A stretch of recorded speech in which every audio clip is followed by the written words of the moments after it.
Good evening, everyone. Thank you for joining the Nuvoco call to review the third quarter results.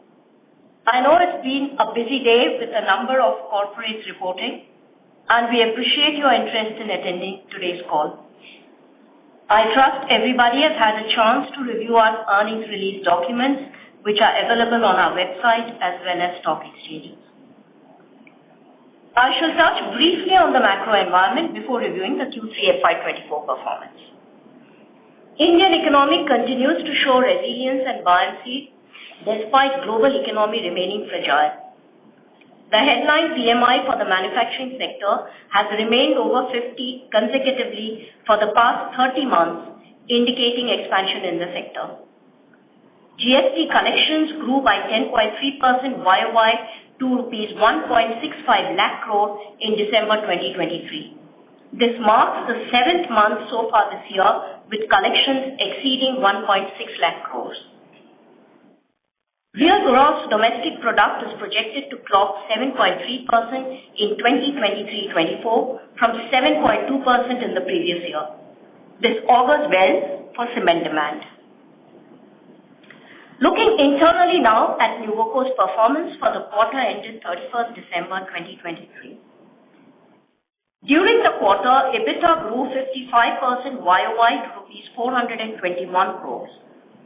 The company has worked on a number of levers to deliver EBITDA per ton of Rs 1,048, the highest in the past 10 quarters.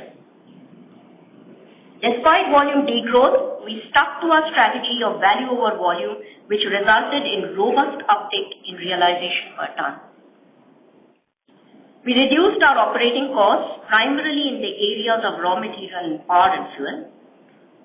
Moreover, our EBITDA per ton number should be studied in the context that it does not factor in incentives from Panagarh and Rajasthan plants, which cumulatively have an impact of Rs 45 INR per ton. It is pertinent to mention that we stopped accruing the incentives from Panagarh plant effective April 2023, and the incentives from Rajasthan plant ended in June FY23. Net-net, our strong EBITDA growth and margin expansion are a testament to our operational excellence, which focuses on cost efficiency and value-led growth. We will continue to maintain rigorous attention to operating costs.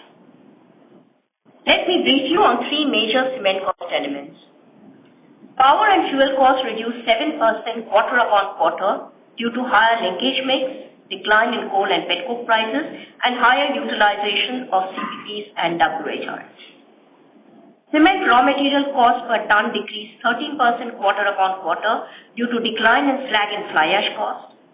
On slag, Nuvoco continues to be better placed due to its long-term supply agreement.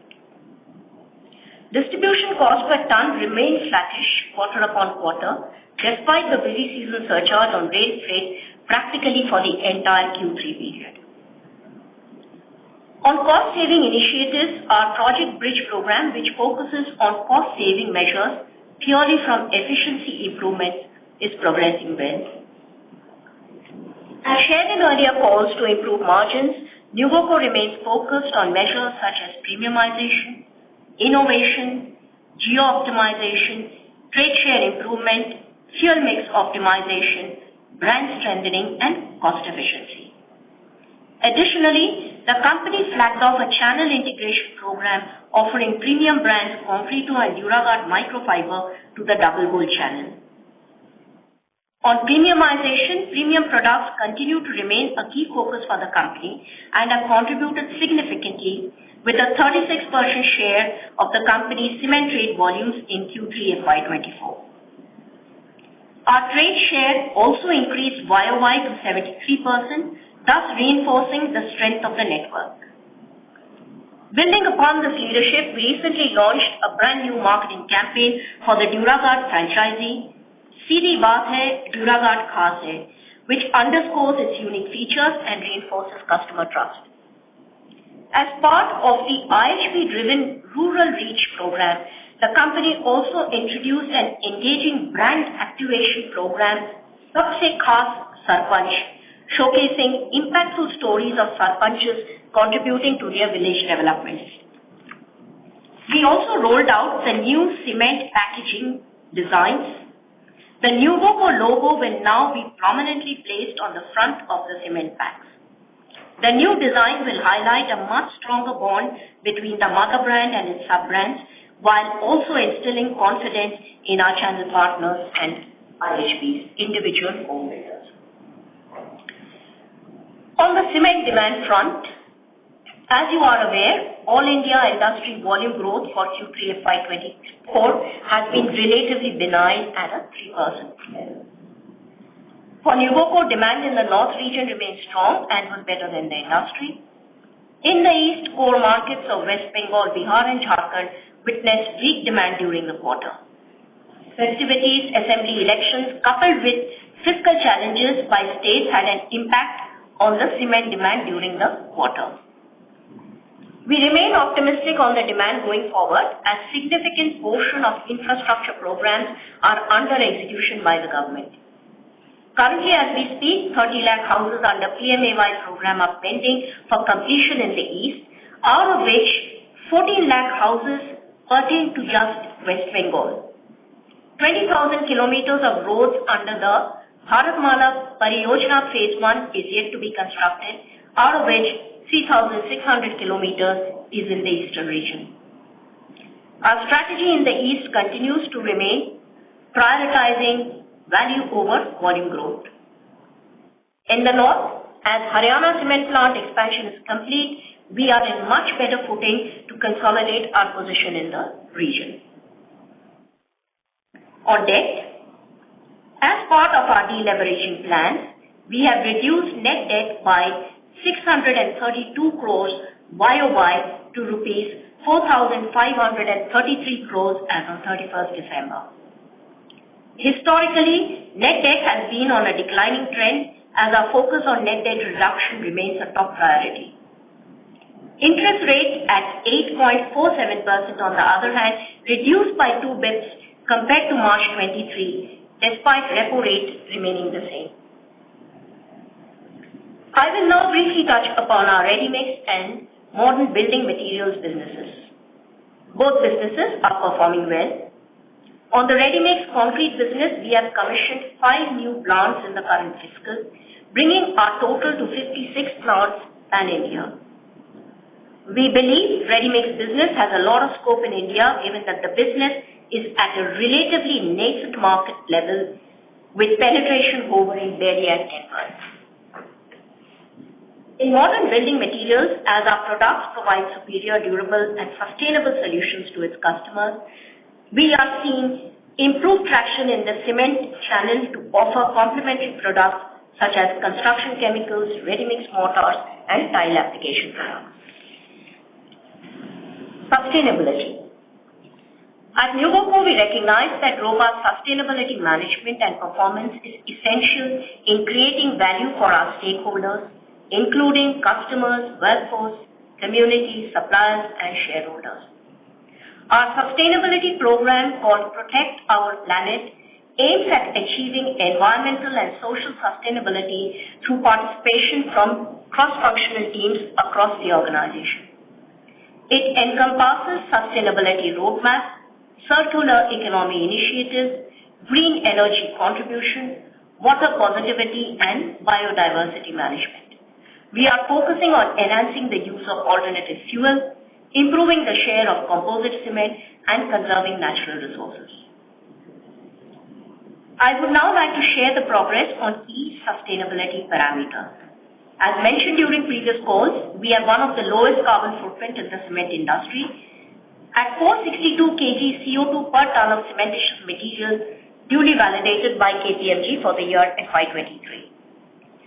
Our alternate fuel rate has improved by 5% on YOY basis to 14% in Q3 FY24.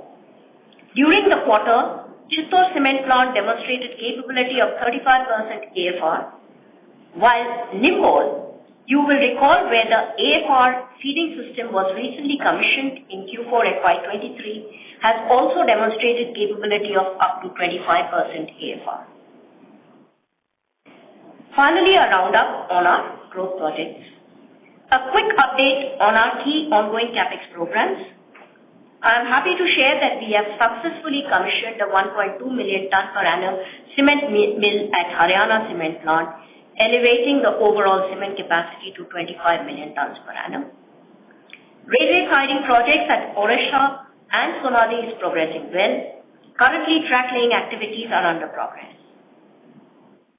With this, I conclude my opening remarks. I'm joined here by Mr. Jayakumar Krishnaswamy, Managing Director, Nuvoco Vistas, and Mr. Manish Agarwal, Chief Financial Officer of the company.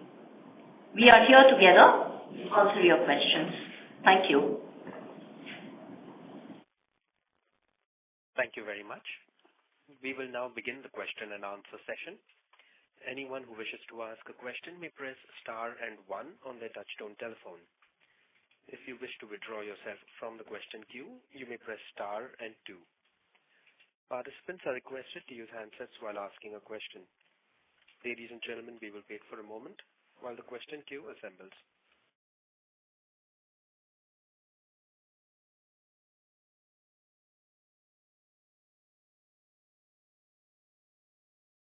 The first question is from the line of Raghav Maheshwari from Asian Market Securities.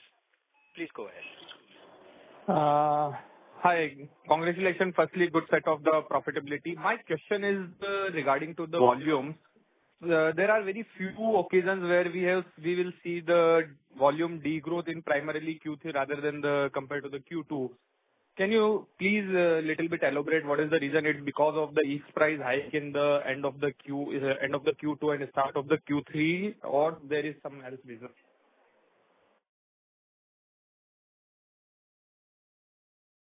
Thank you, Maheshwari, for your question. Yes, it's been a mixed bag. As I mentioned in my call speech too, we have seen significantly muted demand in the key states of Bihar, Bengal, and Jharkhand. While there is a lot of potential in the pipeline in terms of Bharatmala roads and the PMAY programs, its actual fruition at market level is something we have not seen in either Q2 or Q3. So, ma'am, so industry has degrown from the larger number compared to the Nuvoco Vistas, or how we place against the industry, in particularly in the eastern markets? So, just to take you back on a few calls and which we have been mentioning, our footprint is strong in the markets of Bihar, Bengal, and Jharkhand.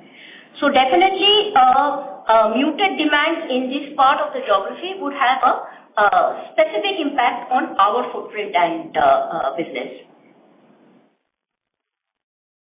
Ma'am, I just wanted to understand only prospect to East, the competition is also East industry, particularly East industry is also degrown in a significant, or our number is better compared to the industry in terms of the volume degrowth.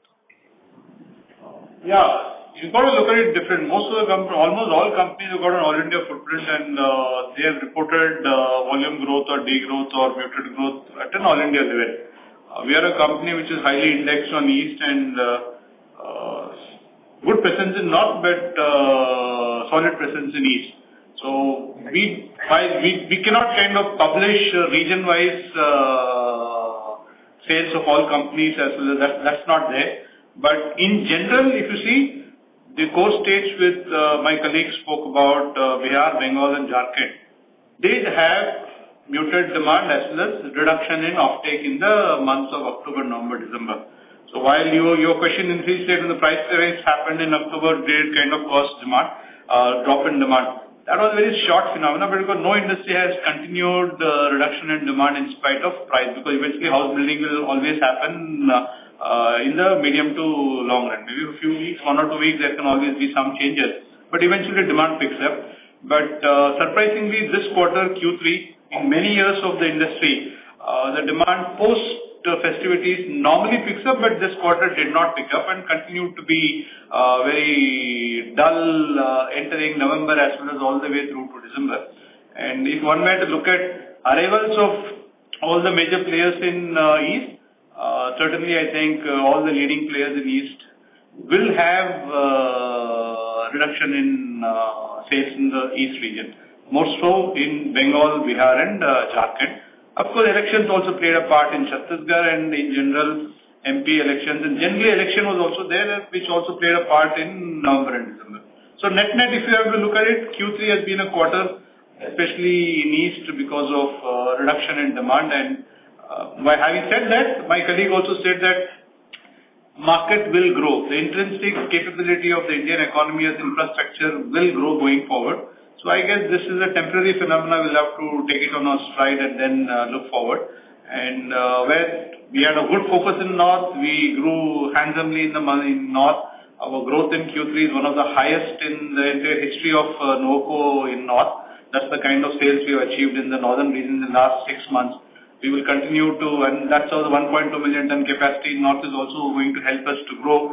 Debottlenecking Nimbo will also help us to grow our North business. So North is one area where, while our capacity is limited, but we will really grow ahead of industry, which happened in Q3. East is a region where, in general, the market was a little bit subdued. And I guess this quarter has been a little bit of a challenging quarter for the entire cement industry in East. So in January and going forward, I think things will improve. We are fairly confident that the market will rebound very quickly. Okay, sir. Got it. Thanks for the detailed answer. And the last question for the Emami side. So how is the Emami brand is doing right now, particularly in the eastern markets? Is it doing better? And what is the price gap between existing Double Bull and the Nuvoco's old product of the Lafarge, Nuvoco Duraguard? Versus how it plays between the Emami and Nuvoco, what's our strategy basically? In the past many calls, we acquired Double Bull brand through the acquisition, and it had very good presence in certain markets. But over a period of time, we realized that Duraguard is a much stronger franchise than the Double Bull franchise. So my colleague had explained in the last 2-3 calls ago that we have a phased and a detailed plan to move from Double Bull to Duraguard product portfolio in the channel. That phasing is already happening, barring 2-3 markets. I think in markets of Bengal, Bihar and Jharkhand, quite a bit of shift has happened, and a couple of other markets I think we are doing it a phased change. But as a company strategy, one of the points which my colleague mentioned a little while ago was the first thing we did was to kind of place our premium Concreto in the Double Bull franchise to ensure that that channel is glued on to our portfolio of Concreto and premium products. So over a period of next 2 to 3 quarters, we will gradually move the other end of product, in the case of Double Bull, into Duraguard franchise. But certainly for sure that we will not put an abrupt stop to the product overnight. It will be a phased plan. We have a strategy in place, and we are very well executing the strategy as per the plan which we have made for ourselves. So maybe 2-3 quarters is when complete shift will happen, but till then there will be tapering down of the Double Bull channel. But sir, it's sometime before we have launched the Emami in North also, Double Bull. So what's the strategy when we are removing from the one market and introducing in other markets? It's because of there is a acceptability of the beyond the Duraguard, it's introducing as like new brand. What's the strategy behind that? I think good question. This launch of Double Bull happened right 1 quarter after the acquisition of the company. At that time, we had additional capacity available with us, and then our short-term strategy was to somehow find a way to fill the pipeline in North and get some immediate bids. However, even when we launched Double Bull in North, we are very clear that we will launch Double Bull only in 1 or 2 markets of Haryana and Western UP. We did not launch Double Bull in Gujarat or in Western MP or Rajasthan. These are very large markets for us. We wanted to grow only in Duraguard. So it's a little bit of a short-term tactic to kind of get a thing going. But having said that, the key programs for the company is to do a brand rationalization, have 2 key products, Concreto on the slag cement category, and then Duraguard at the next level, and non-trade at infra-cement. So there are still 1 or 2 markets in North where we sell Double Bull, but over a period of next 3 to 4 quarters, we will phase out that as well. Okay, sir. Got it. Thank you so much, sir. Thank you. Ladies and gentlemen, we request that you please restrict your questions to 2 questions per participant. You may rejoin the queue for follow-up questions. The next question is from the line of Aman Agarwal from Equirus. Please go ahead. Yes, sir. Thank you for the opportunity and congratulations on a good EBITDA per ton number. So my first question was pertaining to the RMC business, RMC plus modern building material business.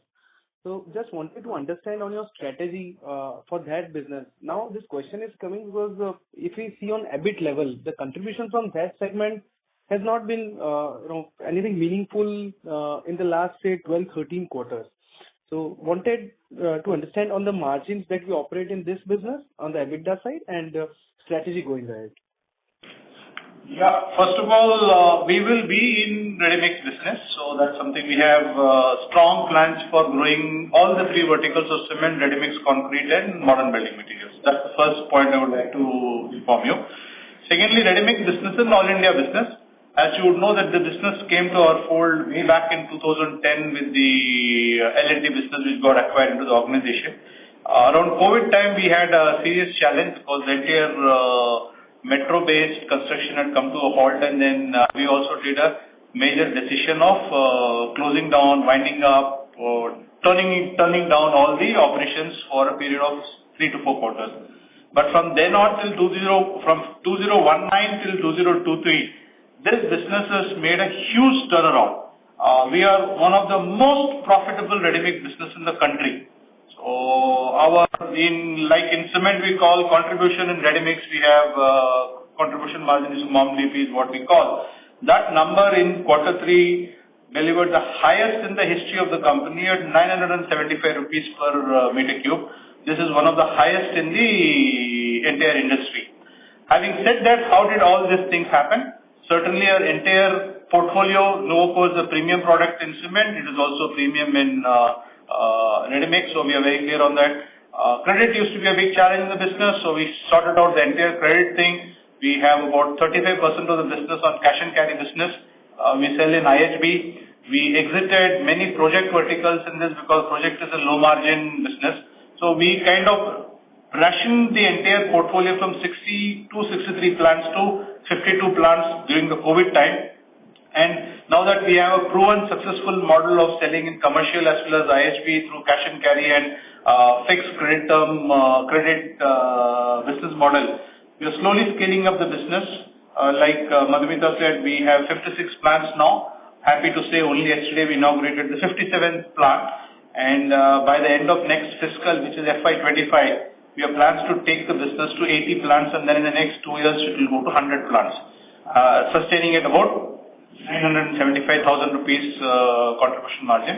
This will give a sizable absolute EBITDA to the company, even though the EBITDA percentage margin will be much lower than the cement. That's the nature of the business, so we have to run the business profitably and expand the business. Understood, sir. Understood. And very happy to listen about the expansive plans that we have for this business. Next, sir, wanted a clarification or understanding on our cost efficiency program that we have running internally. Where do we stand right now? We talked about some 250 per ton kind of a saving, and more than half of the saving was already delivered. Just wanted to understand how are those parameters shaping up, and on the cost item wise, which line item do you think has the highest potential to deliver cost savings from here on? So Aman, thank you for that question. We really need to take it up in 2 parts. When you're referring to the 250 INR per ton piece, it is Project Sprint. We have successfully closed this project, and I have handled it a couple of calls back. So if you're comfortable, I will walk you through Project Sprint separately. You are welcome to get in touch with me or the IM team. The program which we have now flagged off and which I mentioned in the previous quarter call is Project Bridge. On the Project Bridge, we are looking at all areas of efficiency optimization. So just to give you some examples, optimizing the power and fuel cost by working on lead indicators like SHC and SPC, elimination of transit losses, controlling damages and demurrages in transit, improving warehouse utilization. So it's a certain short list of programs which is being driven with periodic reviews from the MD's office.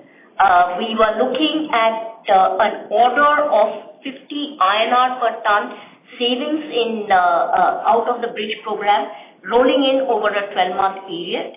We are happy to mention that about 20 INR per ton of saving is what we are already seeing since the start of this project about 4 months back. Sure, ma'am.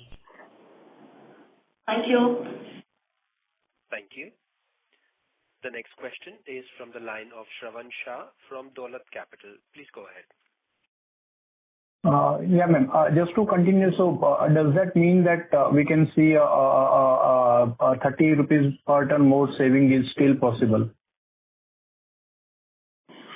Thank you, Shravan, for that question. Definitely, it is a program and we are chasing that number.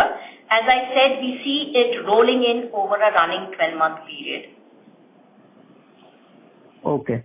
2-3 things. First, on the volume front, so 9 months we have a 0.5% decline.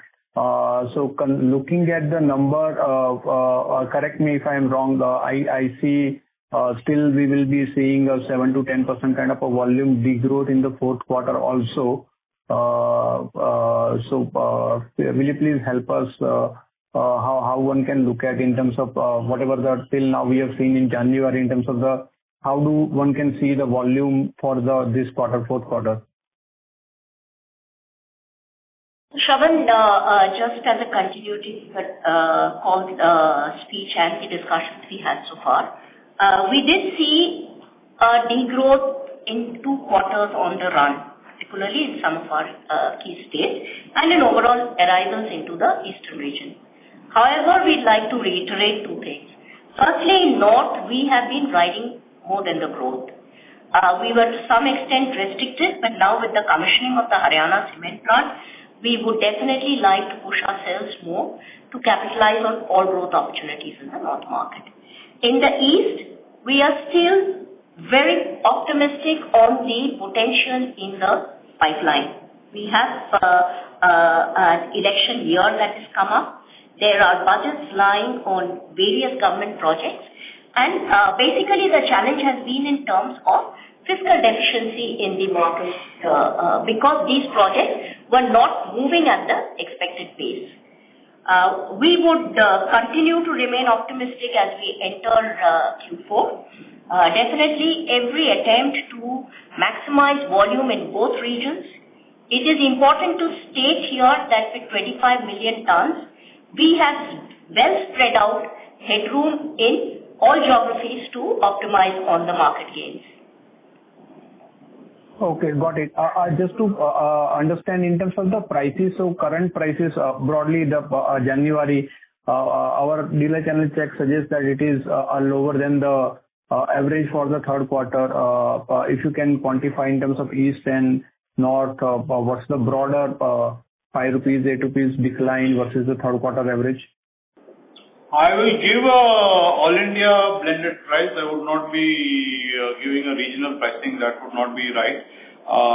As we ended December and we are on the 30th of January, I have hardly seen some 20-30 rupees per ton of change in pricing on the lower side. That's not very big at all. So that monthly changes will always happen to the tune of 3-4 rupees per bag. So I'm not greatly worried, but not a big drop has happened from what we were in December and Q3 average in January now. I don't see any indication at this point of time for any big change in the pricing. So my view is going forward in February and March, this kind of price should hold, maybe a sensitivity of 2-3 rupees per bag. Overall, 3 in January, another 2 in February. So overall, you're looking at about a 5 rupee per bag kind of sensitivity. Having said that, there are very clear initiatives we are embarking in the company. One is to increase premium. In fact, East is trending at a premium of close to about 49-50%, And at a blended level, we are operating at a premium of over 36% as a company. So that will be one big lever. Second is again the geo-mix lever of trying to sell more in states where the pricing and realization is much better. That's a second lever. Third is the pricing acceleration program in the company where we tweak prices at an appropriate time.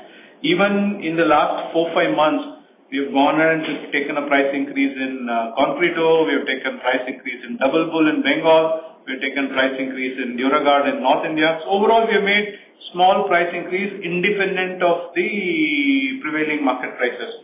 So our aim is in the coming quarter, we will find a way to adjust the price in such a way that we don't have a major impact due to any external factors. So simply put it, the 1,000 rupees plus kind of EBITDA per ton, considering the 30 rupees cost further saving would be there over next 9-12 months, and the pricing remains stable. So we can see a 1,000 rupees plus kind of a EBITDA per ton. So that's the most important. Just last on the expansion and the capex. So how much we have done and what's the new number for this year and next year? Definitely it depends on our Chittorgarh expansion, but when we'll like to go ahead with the 3,500 to 4,000 crore net debt. So when we see that net debt and when we'll announce that expansion. Consistency is a hallmark of investors' call. That's something very clear. So I'm going to say something which I have been telling in the past itself, which is the capex plans. You wanted to know about the capex plan for this year. So our capex plan broadly had Nimbol expansion, Sonadih railway siding, Orissa railway siding, and Bhiwani expansion. These are the 4 big capex. I wanted the number. Yeah, I'll give you. So since you asked the question, you got to listen to my answer. So that's how the whole thing happens. And this year we are 9 months. We are at 457 crores of capex. And in January, February, March, we'll end up spending another 150, give or take 10 crores here and there. So we're looking at about 600, 610. If you remember 2 calls back, I said our capex outlay for this year is around 650 crores. So we'll be ending about 610, 615 crores will be this year's capex. So balance 20-30 crores will be unfinished of the current capex which will happen in next year. Next year we'll have 2 bits. One is the routine capex. Here we are looking at close to about 500 odd crores as current outlay of capex for next year. As regards the greenfield or the brownfield expansion, either in Chittor or any other place, we will inform you at the time when we make a decision to start construction. The baseline condition for looking at expansion will be to pare our debts to thereabouts of 3,500 to 4,000 crores. So right now we are at 4,533 crores.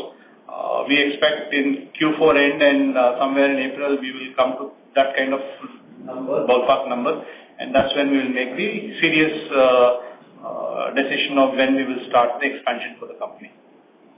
Thanks, Shravan. We've allowed you 4 questions with that. We'll be happy to take on any further information from the IM team. Thank you, ma'am. Thank you. Ladies and gentlemen, to ensure the management is able to address questions from all participants in the conference, please limit your questions to 2 per participant. You may rejoin the queue for follow-up questions.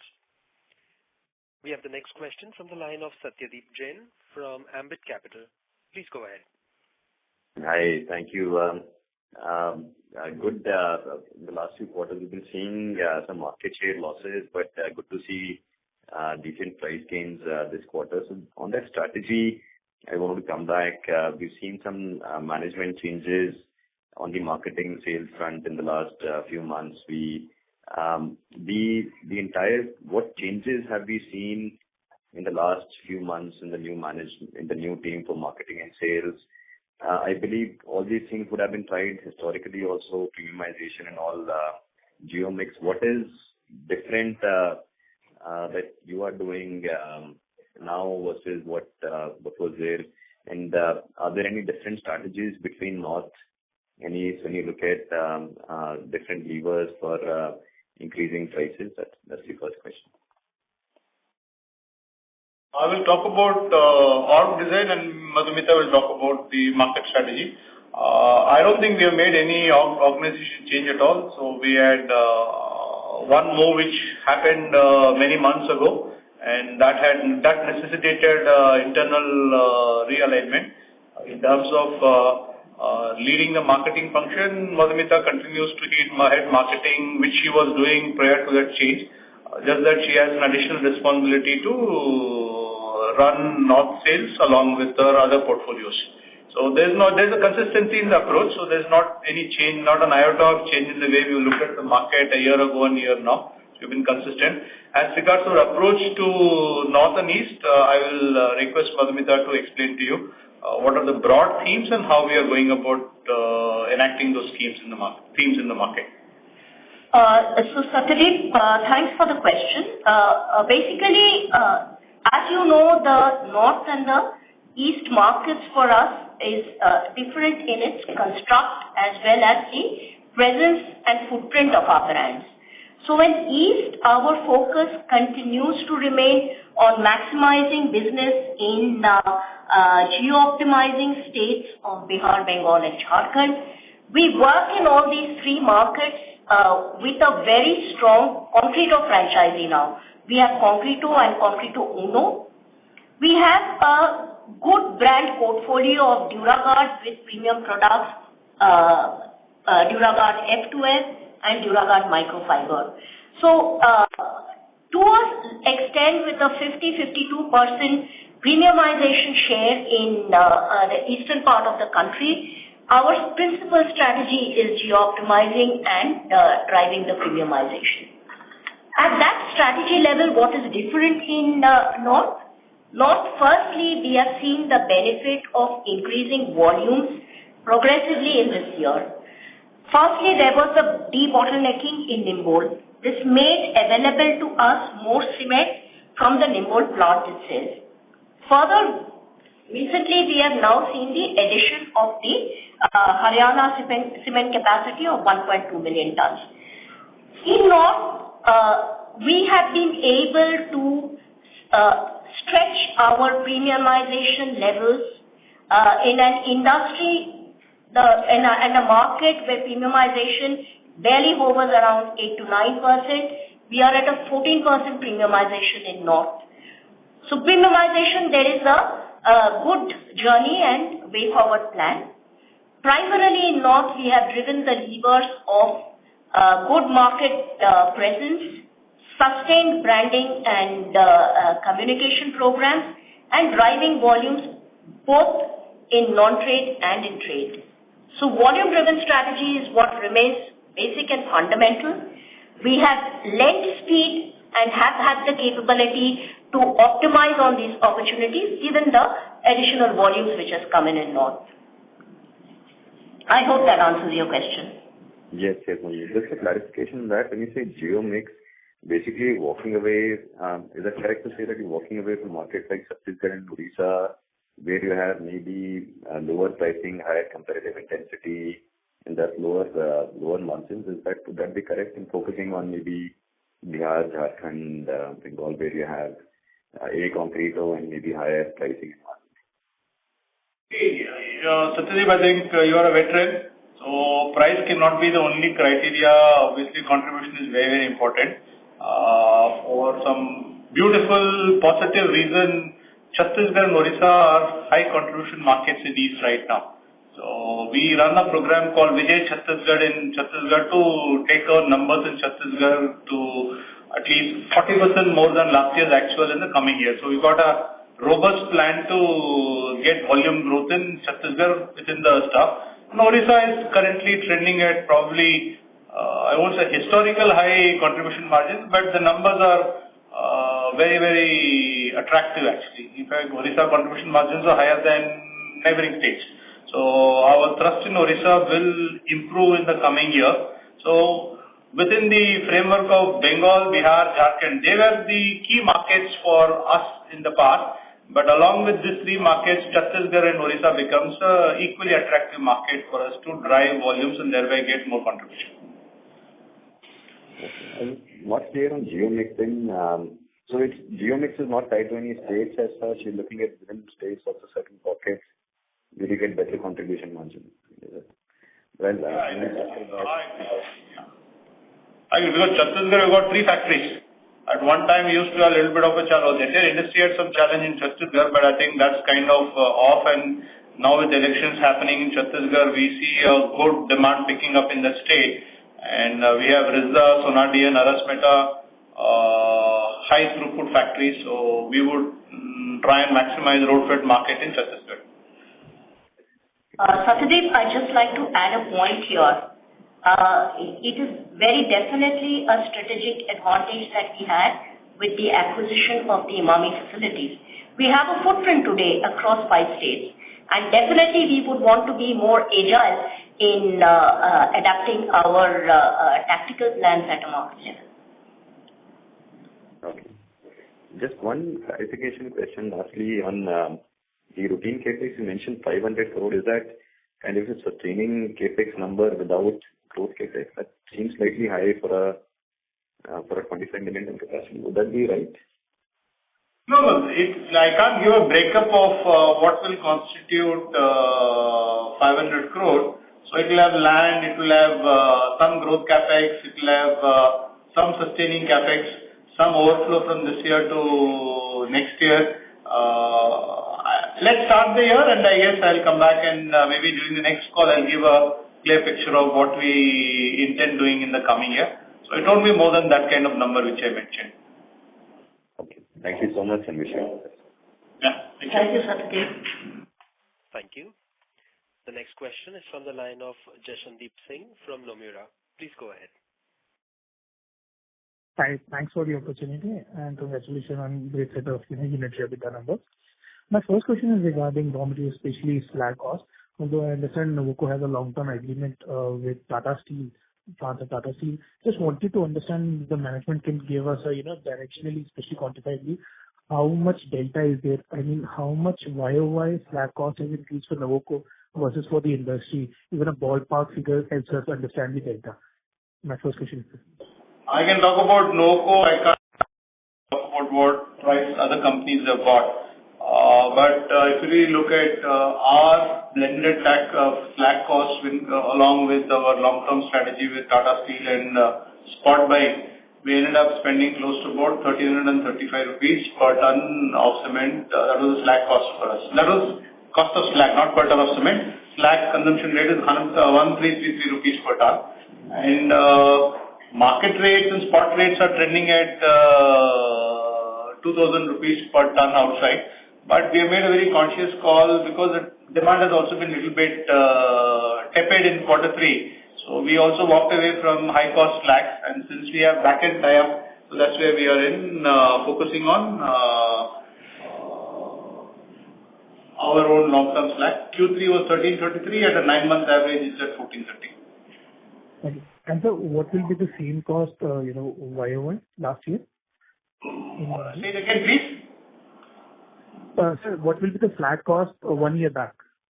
1 year back, obviously, it was high. At 1 year, Q3 3Q last year was 1319, 3Q this year is 1333, about 10-12 rupees more. Okay, understood, sir. And sir, just talking about our volume mix, we see that C2C ratio has marginally declined this quarter. Is that mean that the share of North volume was higher this quarter? And what I mean is North and Central combined. And what with Haryana GU coming in, what can be a sustainable volume mix for east regions? If you can just clarify that. So Jashandeep very correctly summarized. Yes, the North volumes have had some bit of an impact. But we also have to face the fact that we are just prior to a election period. So there has been a very good uptake in infrastructure projects, and wherever opportunities have looked attractive, we have gone for the business. Haryana cement plant will be 1.2 million tons of completely blended cement. So the slight uptake that we have seen in OPC volumes in this year would definitely moderate as trade volumes pick up, and depending on how the post-election projects and the mix of business settles. Directionally, we have touched a high of 1.82. We are now trending about 1.7273. So definitely, as capacity utilizations improve, we will be driving back to that C by K of 1.8. Understood.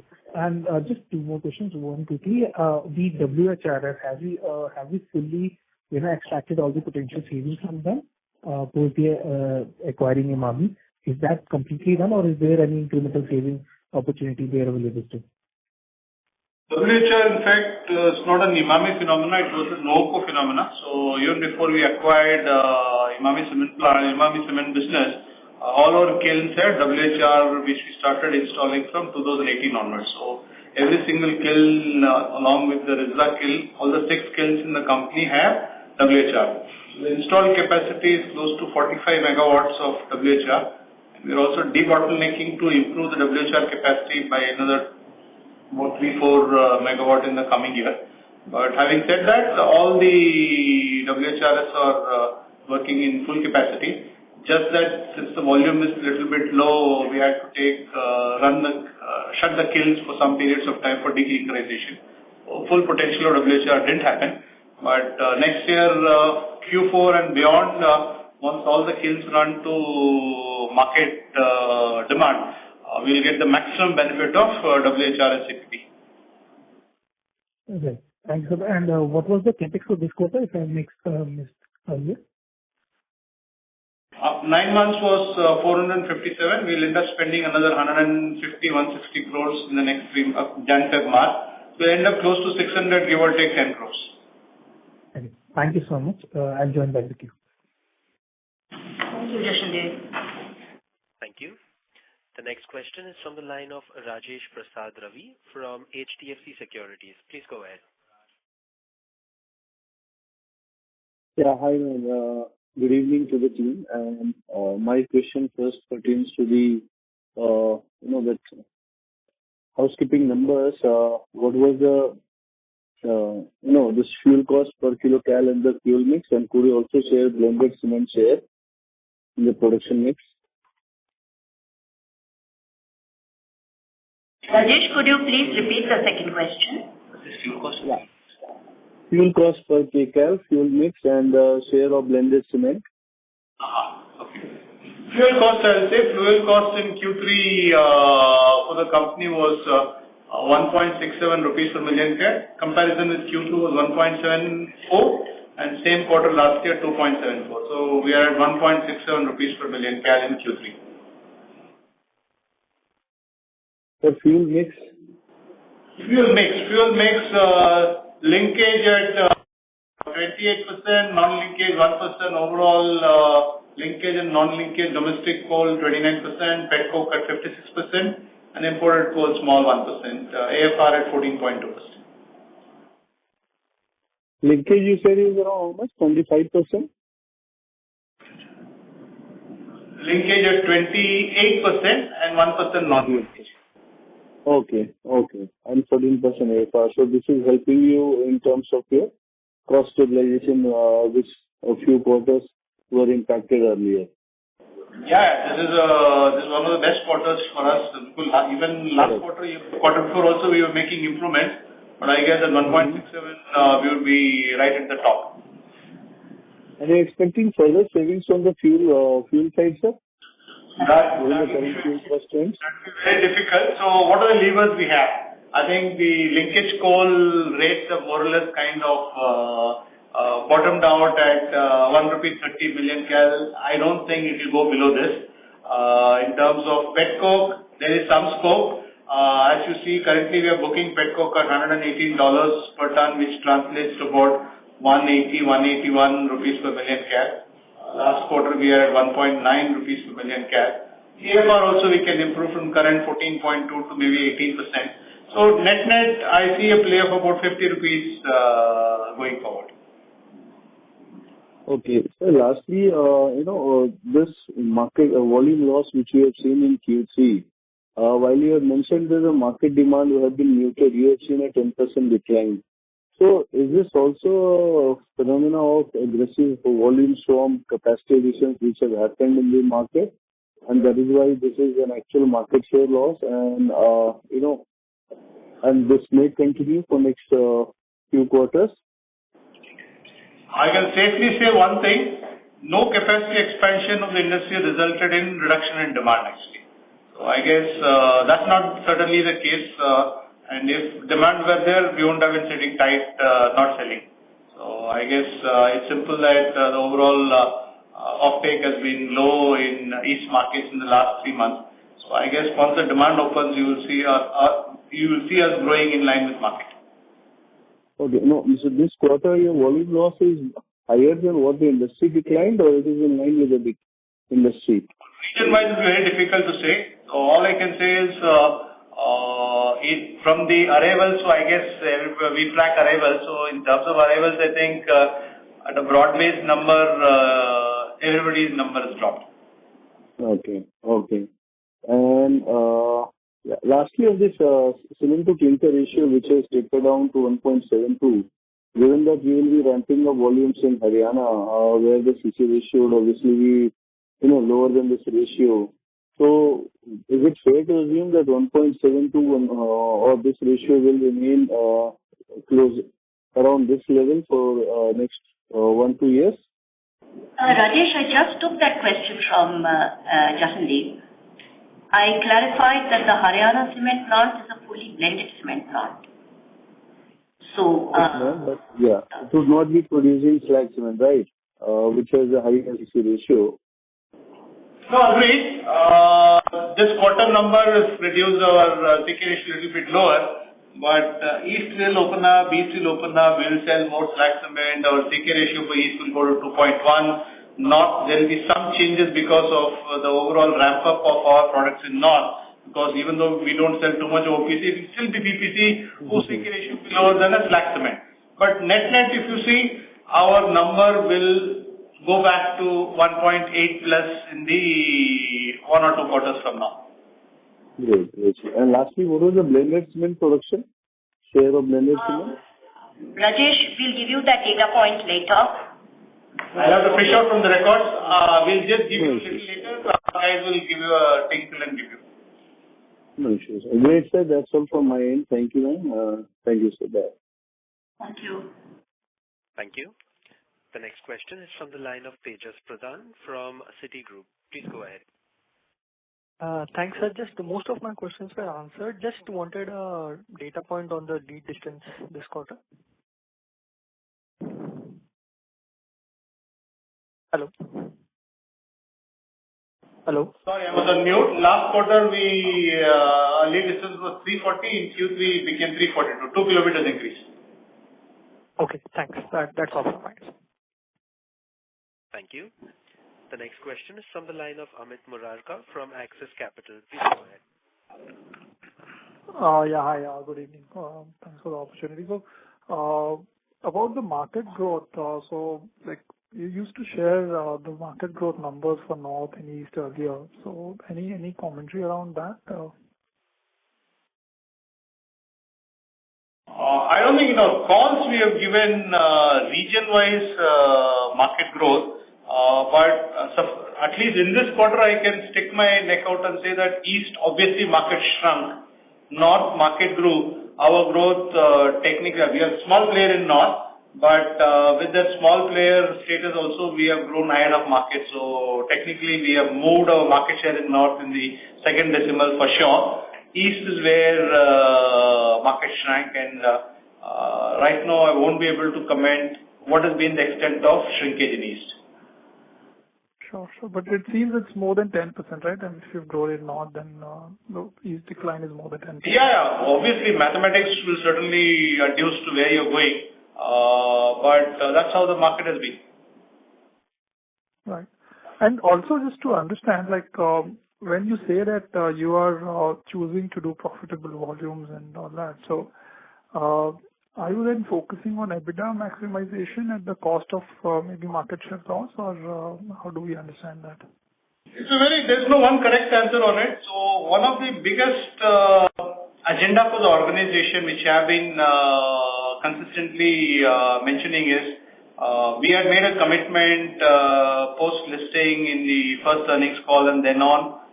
One of the key endeavors for our company is to pare down the debt so that we are fit to grow for the next, if we are fit to get into the next growth plan for the company.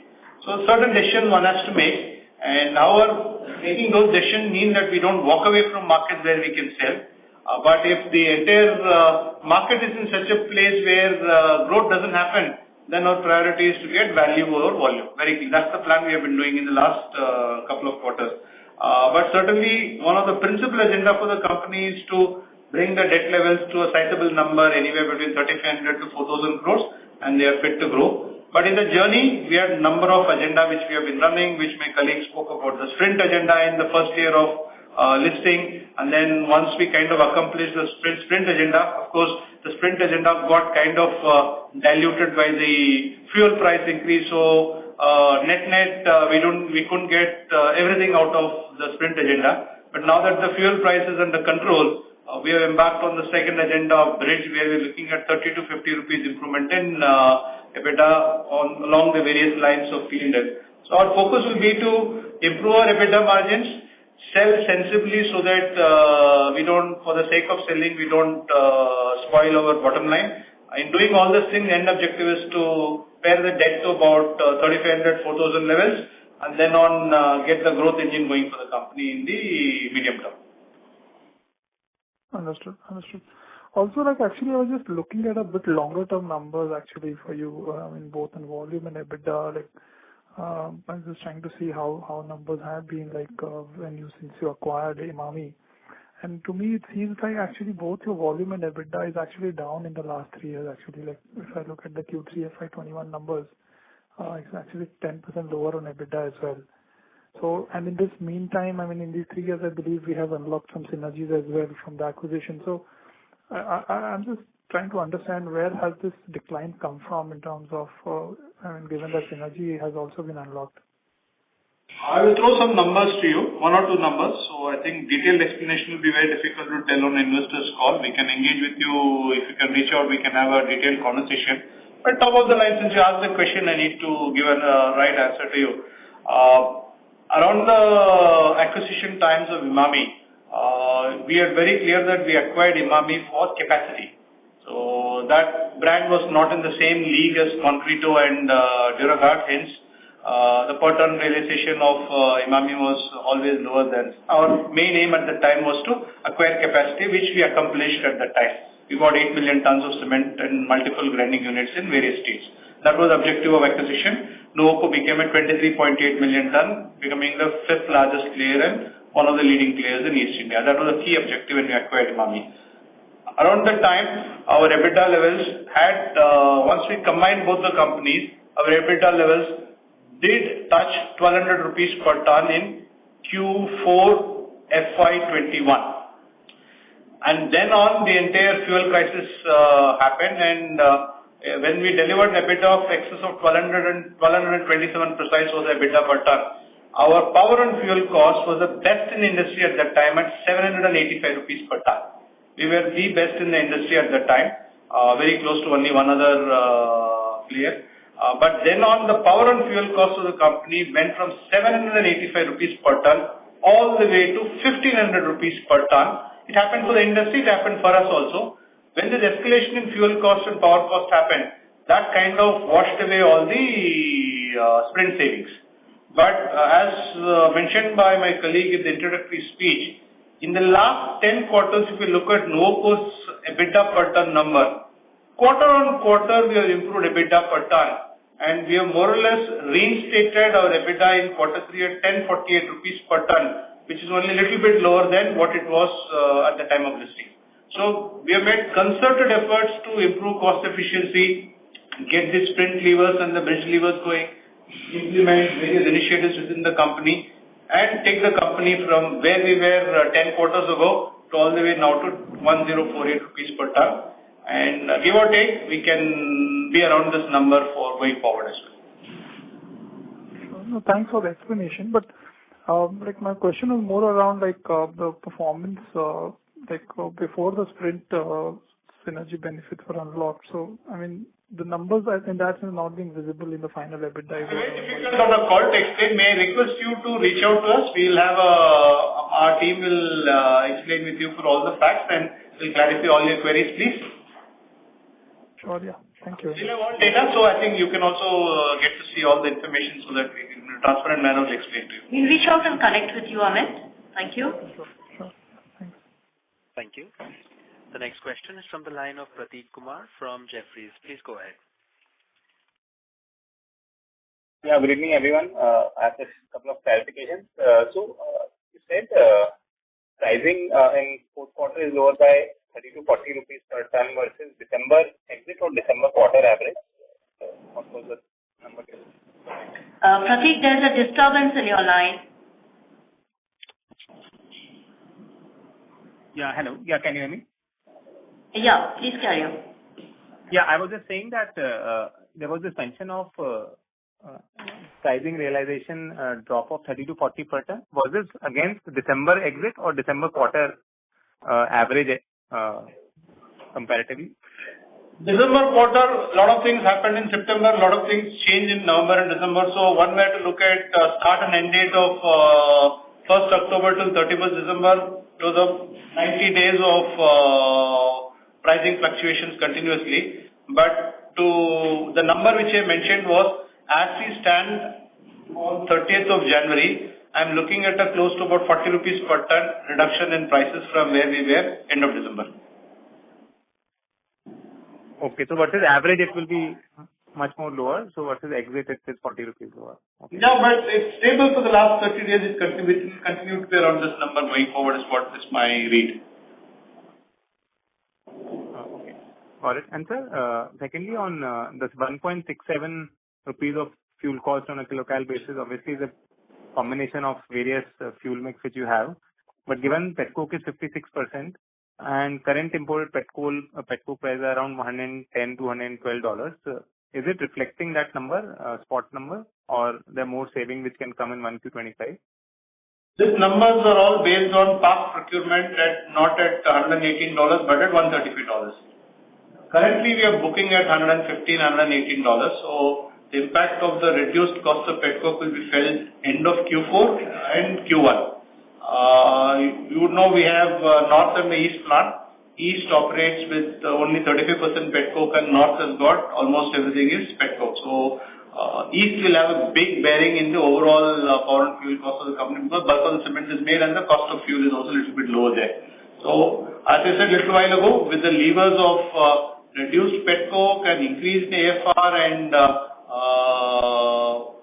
maximizing our linkage coal, I see a potential of little bit reduction, some more reduction in the overall power and fuel cost, but 1.67 can be maybe 1.6 to 1.63. Beyond that, at current levels, it will not go down. Right. Last question.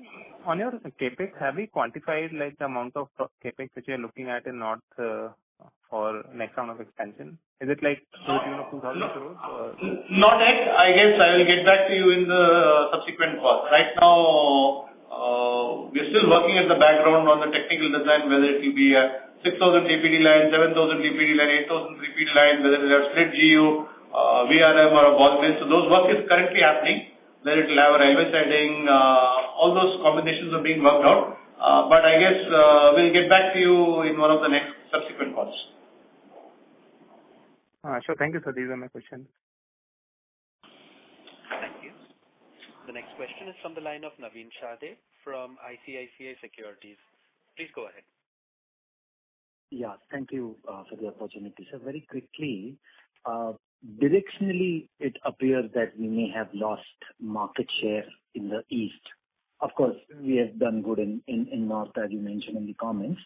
So just wanted to understand that will we as a company look to regain that market share in the coming quarters, or since the focus is also on promoting premiumization, concrete or UNO in various markets, we will be focusing on value over volume in East. Also, this is slightly medium term in the sense that since there is no a major capacity that we are planning in East, at least in the foreseeable future.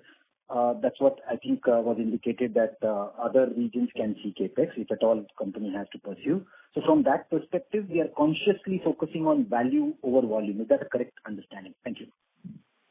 Terminology is correct, but the context is has to be qualified. When the market is down, we have to find a way to maximize monies for the company, and hence we prioritized value versus volume. We still have 25 million tons of installed capacity, and there's a sufficient headroom for us to grow in East. East we have 19 million tons, and North we have 6 million tons. So we are nowhere close to 19 million ton capacity in East as we stand today. So we've got a good headroom available for us to grow. Once the market opens up, you will see us participating in the race as energetic as anybody else. Understood. So we will regain the lost market share there in the coming quarters, correct? We will certainly participate in the market with full vigor when the market opens up. Understood. Thank you. Thank you so much. Thank you. Ladies and gentlemen, we will take that as the last question. I would now like to hand the conference over to Ms. Madhumita Basu for closing comments. Over to you, ma'am. Thank you, everybody, for your participation. Very good questions and some good overrun on the time as a result of these questions. To summarize, we remain positive on the demand outlook as significant portion of infrastructure programs are under execution by the government. We shall continue to focus on operational efficiencies and remain committed to our growth projects. We will remain available for any further clarifications that you might require. Please do connect with us. Thanking you for joining us today once again. Thank you. On behalf of Nuvoco Vistas Corporation Limited, that concludes this conference. Thank you all for joining us. You may now disconnect your lines.